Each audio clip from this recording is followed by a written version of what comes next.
সরকার বদল করে দিয়েছি এর আগে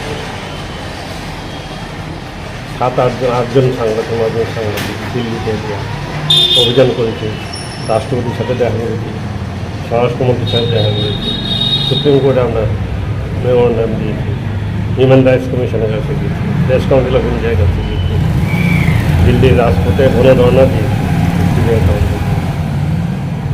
রাষ্ট্রপতির থেকে শুরু করে সবাই বলেছে তা ওরা দেখবেন, কিন্তু যেহেতু ল অ্যান্ড অর্ডার সাবজেক্ট রাজ্য সরকারের অধীন, রাজ্য সরকার যতক্ষণ না চাইবেন ততক্ষণ সিবিআই আসতে পারেন।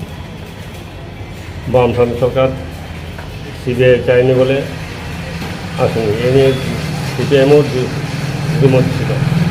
সিপিএমের একটা অংশ চাইছিল সিবিআই ইনকোয়ারি দিয়ে, সিবিআই ইনকোয়ারি দিয়ে এরকমভাবে আমরা করতে পারি। আমাদের সাথে প্রতারণা করা হয়েছে, সিবিআই প্রতারণা করেছে, রাজ্য সরকার এর ব্যাপারে কোনো দায় নেয়নি।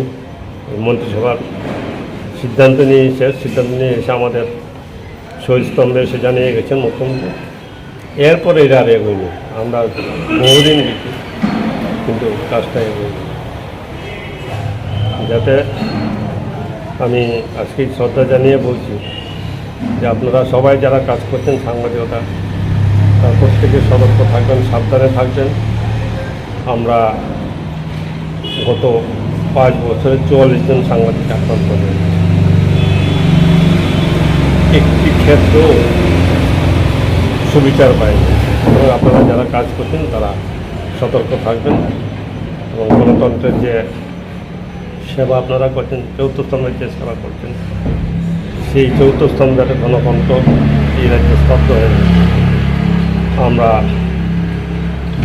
সেই স্তব্ধতার বিরুদ্ধে আগামী দিনে লড়ে যাব।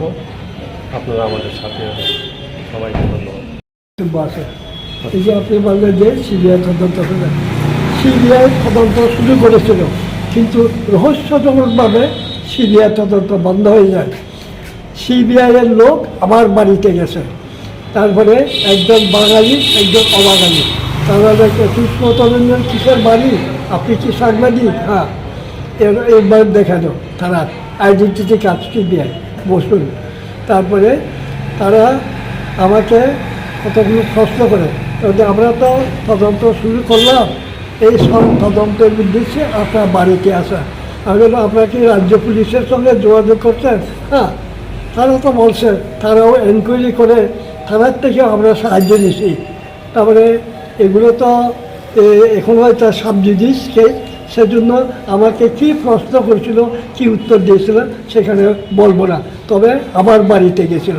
তাই এরপরে রহস্যজনকভাবে এখনও পর্যন্ত কেন সিবিআই তদন্তটা বন্ধ করে রাখা হলো, এর পিছনে কার স্বার্থ আছে, কারা চাপ দিল, এটাই হলো রহস্যজনক।